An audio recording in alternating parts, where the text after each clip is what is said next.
क्या आप जानते हैं, पूरे 14 साल के वनवास में लक्ष्मण ने एक सेकंड भी नींद नहीं ली।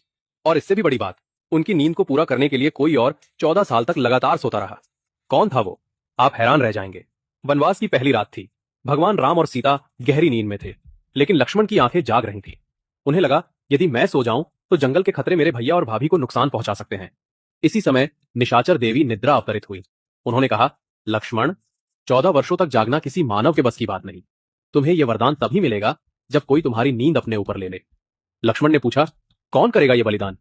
निद्रा मुस्कुराई, तुम शेषनाग के अवतार हो, और तुम्हारी पत्नी उर्मिला लक्ष्मी का स्वरूप, वो ही तुम्हारे हिस्से की नींद सो सकती है। उसी रात उर्मिला सो गई, लेकिन ये नींद सामान्य नहीं थी। ये लक्ष्मण की 14 साल की नींद थी। वे सोती रहीं, और लक्ष्मण रात दर रात राम और सीता की रक्षा करते रहे। वनवास खत्म होने के बाद जब लक्ष्मण अयोध्या लौटे और उर्मिला को देखा, उनकी आंखें भर आई। उर्मिला ने आंखें खोली और 14 साल बाद पहली बार मुस्कुराई। लक्ष्मण ने कहा, तुम्हारे इस त्याग के बिना मैं इस धर्म को निभा ही नहीं पाता।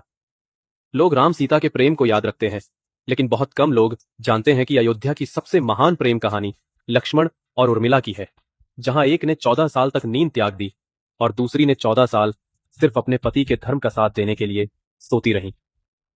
ये कहानी हमें सिखाती है, सच्चा त्याग बिना शोर के किया जाता है। जय श्री राम।